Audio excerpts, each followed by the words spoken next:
So what we have here today, as you can see, is an NFL quarterbacks tier rankings for 2025. And what I'm basing this on is not, and this is important, not what they did last year, but what I expect them to do this year. So I made the categories MVP candidate, really good, solid, average, need to see more, bad, or the dreaded XFL is calling. So the first guy up that we have here is Bo Nix. Bo Nix is a guy that I think if you're a Broncos fan, you should be really excited about the future. You finally broke your playoff drought last year, and you finally have a guy that looks like he could be your franchise quarterback. I expect Bo Nix to be solid next year in 2025. Next up, Lamar Jackson, MVP candidate. Do I need to say much about Lamar Jackson? He's already won 2. Same here with Patrick Mahomes. Patrick Mahomes is an MVP candidate, bona fide MVP candidate. Josh Allen, again, the reigning NFL MVP, also an MVP candidate for next year. And then Joe Burrow as well, I think is going to be an MVP candidate. So these last 4 guys, these are maybe the 4 best quarterbacks in the NFL. Joe Burrow, talk about him for a second. I mean, he could have won it last year if the Bengals had a defense. He put up insane numbers last year.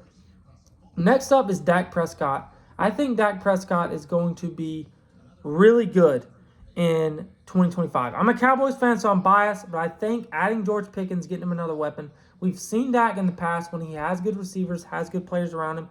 He can put up really good numbers. I expect him to be really good next year. Same with CJ Stroud. He maybe had a little bit of a sophomore slump last year after the outstanding rookie year, but I expect him to be really good next year, and I think he'll be a little better next year than he was last year. I think Justin Herbert is a little good. I think he's a little overrated at times. He is too inconsistent. He is too talented to put up the numbers and be as inconsistent as he is, but Justin Herbert is a really good quarterback, and I expect him to be next year. Next up, Jalen Hurts. Jalen Hurts is also a really good quarterback. Obviously just won the Super Bowl. He's a little bit overrated too. That really has died down because of the Super Bowl win. His numbers obviously aren't as good because of Saquon Barkley and the Eagles always being a run-heavy team, but Jalen Hurts definitely slots into that really good category. Jayden Daniels, I think Jayden Daniels is going to be an MVP candidate next year. I'm buying the hype. I'm all over it, even as a Cowboys fan. I think he's going to be one of the best quarterbacks in the NFL for years to come. He's so accurate. He is so athletic. He throws such a good deep ball. Have good players around him. Jayden Daniels. This next one may be my biggest bold prediction of this season. I think Bryce Young is not going to be solid. He's not going to be average. He's not going to need to see more. He's not going to be bad. He's going to be really good in 2025 for the Carolina Panthers. Panthers fans, listen up. I think you have found your quarterback for the future. I was so excited about what he did to end last season. I think he's going to be great next year. I think drafting Tedoroa out of Arizona was an outstanding pick. He has some weapons around him with Leggett. Tedoroa, obviously the rookie coming in. I'm so excited about him. Jared Goff, I think, is going to be really good next year in 2025. And same with Baker Mayfield. I'm so high on Baker Mayfield. I think he's going to be great next year in 2025. Drake May, I think Drake May is going to slip into the solid category. I definitely think he takes that next step. Last year, I would say he was around average. But I don't think he takes like a huge leap into the really good up with some of these upper echelon guys into that like top 10 to 12 category, but I think he's going to be solid. Jordan Love, I also think is solid. I'm not as high on Jordan Love as some other people. I don't think necessarily last year was a fluke with the numbers not being as good. He's a really good player. He's a solid player. That's what he is. Same with Brock Purdy. This may be a little hated. I'm not extremely high on Brock Purdy. I think that he just signed the big deal. I think he's a really good player. I think he's a little overhated as too, but I don't think he's as good as these guys on the list above him. We're going to actually go down here. We're going to mix it up. We're going to start picking random guys. So it sounds like we're getting like this thing is ranked out by like the best quarterbacks and then going down. So instead of doing that to make it a little more fun, we're going to start picking at random. Russell Wilson right here. Russell Wilson, I think he could win the starting job for the Giants, but I think he's going to leave us needing to see more out of him if he does win the starting job for the Giants. I don't think Russ is going to be outstanding for the Giants next year, even if he wins that job. Kenny Pickett right here. Let's go with Pickett. I actually think Kenny Pickett is going to be average. I think he should start for the Browns next year. I think he should be their guy. I don't know how good he'll be. Obviously, he's going to have Shador, maybe even Dylan Gabriel nipping his heels. Also got to beat out Joe Flacco. I'm actually a decently firm believer in Kenny Pickett compared to a lot of people. Trevor Lawrence, this should pretty much sum up how Trevor Lawrence's career has gone so far, even as a Clemson fan. It pains me to say he's on a tier list with Kenny Pickett, and I expect that to continue. I hope that doesn't continue next year, but Trevor, prove me wrong, please. I hope Trevor should be up here with these guys. I mean, even at this point, a couple years ago, if somebody would have told you he was up here with these guys at the top, the MVP candidates, no one would have told you were crazy. But that's just, quite frankly, not the case for Trevor Lawrence right now. And I think he may struggle again next year with them getting rid of Christian Kirk and Evan Ingram. Tua, I think Tua is going to slip into the solid category as well. I don't think he's as good as these guys. I think Tyreek Hill is also declining a little bit, showing a little bit of age last year. I'm not a huge Tua believer. I do think Tua is a good player, but I'm not as high on him as some other people are. Matthew Stafford, I also think, takes a little bit of a step back next year with some age, with the departure of Cooper Kupp. I know he still has Puka. Puka's also shown some inability to stay healthy over the past couple of years. So I think that Matthew Stafford takes a little bit of a step back, but still a good player. Caleb Williams, I think, takes a step up next year. I think Caleb Williams will be a solid player next year for the Chicago Bears after a little bit of wasn't a terrible rookie year, but wasn't like maybe what Bears fans had hoped. But I think he takes a step up. Let's go with Geno Smith here. Geno Smith is definitely going to leave us needing to see more next year in Vegas. I think he's really going to struggle. He's not going to have near the weapons he had in Seattle. I think he's actually put together a really resurgent career after being a starter for the Jets as a rookie and then being a backup for years, and then all of a sudden coming out of nowhere in Seattle after the departure of Russ. So props to Geno for carving out a career and then carving out a lot of money for himself. But I think that he's going to leave us needing to see more. Aaron Rodgers, if he does play next year, it'll be for the Pittsburgh Steelers. I'm thinking he's going to retire. But if he does sign with Pittsburgh, I think he's going to leave us needing to see more. Anthony Richardson, I also think, is going to leave us needing to see more next year for the Colts. I do think he beats out Daniel Jones, but I just don't see him taking that next step. I think next year will be his last year as a starter for the Colts. But the problem with Anthony Richardson and the Colts roster is it's not bad enough to where they're going to win like 2 games and get like a high draft pick. Like they're probably still going to win 6-7 games, even with the sloppy QB play. Because you also have Jonathan Taylor, workhorse you can lean on. Like he can win you a game or 2 against a bad rush defense. But I definitely think he's going to leave us needing to see more. Mason Rudolph is bad. I feel terrible. Steelers fans, cover your ears. There's a good chance he could be your starting quarterback next year after an atrocious offseason for the Pittsburgh Steelers. It's bad. Snoop Huntley, XFL is calling. I do not think Snoop Huntley is a great quarterback. He's showed some flashes. Actually that's disrespectful. I'm going to put Snoop Huntley in the bad category. He's definitely been he's a serviceable backup quarterback in the NFL. Sorry, Snoop. I jumped the gun on you there a little bit. Jacoby Brissett is also going in the bad category. Is Jacoby Brissett even under contract next year for the New England Patriots? Somebody let me know. He kind of got thrown to the Wolves last year, which I think was smart to not start Drake week 1 last year.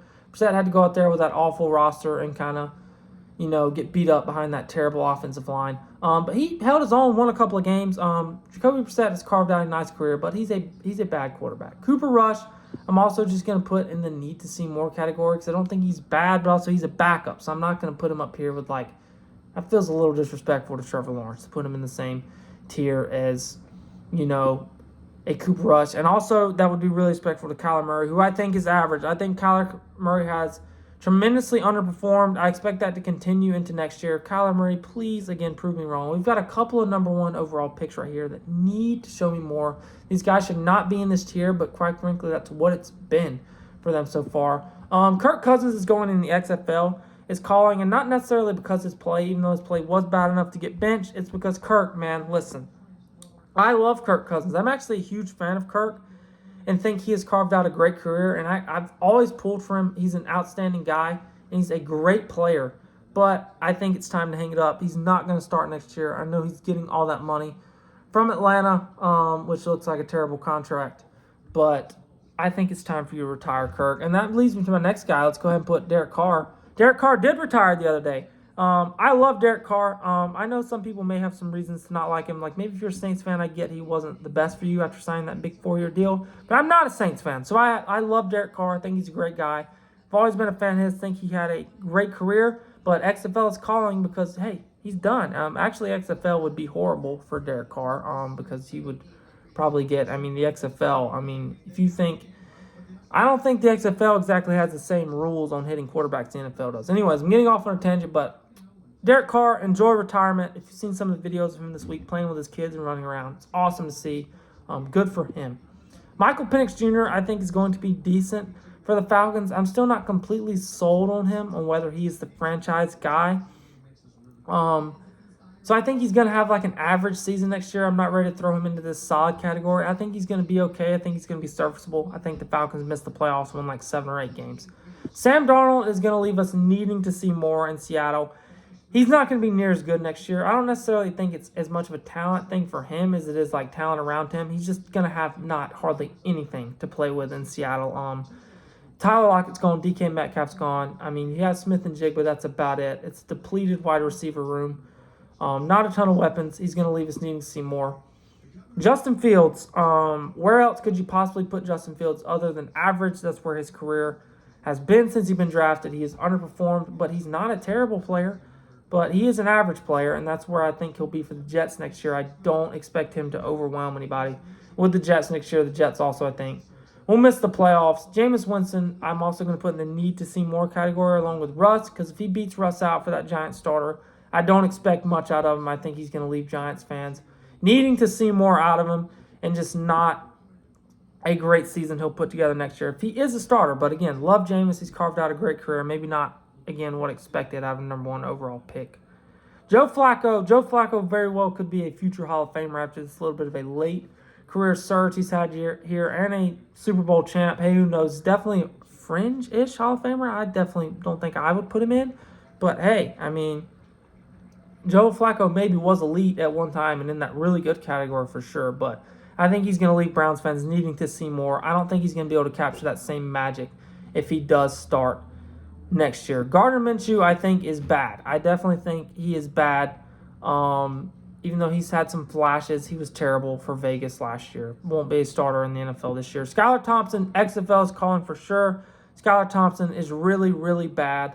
Will Levis, we're also going to toss in the bad tier. I'm not going to put him in the XFL tier. He showed flashes, man. Like, he definitely is bad. The turnovers were bad. He's not going to start this year. Cam Ward is going to start. But at times, you can see why maybe scouts were high on him, the arm talent, the athleticism, but he's just not a great player. Andy Dalton, I'm not going to disrespect and put him bad, but definitely need to see more. But he's going to be a backup. So it's like, it's not that big of a deal. Spencer Rattler, definitely bad. I just don't think Spencer Rattler possesses the physical tools to be a really good NFL player. He doesn't have the rocket of an arm. He's not very fast. He's not crazy athletic. He's a small guy. I think he went 0-7 as a starter last year. Has a chance to be the Saints starter. Out of camp, I think it's going to be Tyler Shuck. But we'll see how that plays out. Malik Willis, I'm going to put a need to see more. He actually showed, he's not going to put him in the bad because he showed flashes last year for Green Bay. But still, as a career, he's going to be a backup next year, again, obviously. But as a career, I think he's left us kind of needing to see more. Aiden O'Connell, I'm going to put him in bad. I don't think Aiden O'Connell is a great NFL quarterback. Daniel Jones is also a bad NFL quarterback who is going to be a backup. Maybe has a chance to push AR-15 for that starting spot. We'll see. And then Deshaun Watson. Deshaun Watson is going to go in the XFL is calling tier. I think that's pretty self-explanatory. He's been terrible with the Browns, but everything else to the side, I really do hope that, and interesting to see what happens with Deshaun coming back from the Achilles. Again, I'm a big Clemson fan, so I hope. It's sad to see the downfall of Deshaun Watson. I know it's obviously self-inflicted. But I do hope he recovers from his injury, and we'll see what the Browns end up doing with him. I wouldn't be surprised if he has started his last game for the Cleveland Browns. But that's it for this video. Comment down below where you think what I did wrong. What do you think was terrible? Because I know not everybody's going to agree with this. What did I get wrong? Did I disrespect your starting quarterback? Did I overrate your rival team's quarterback? Let me know in the comments. Thank you so much for watching. And if you like this video, subscribe for videos that we're going to be coming out with weekly all throughout the summer on all sports, not just football. If you want to see more tier lists, let me know. What other content you want to see, let me know. And thanks for watching.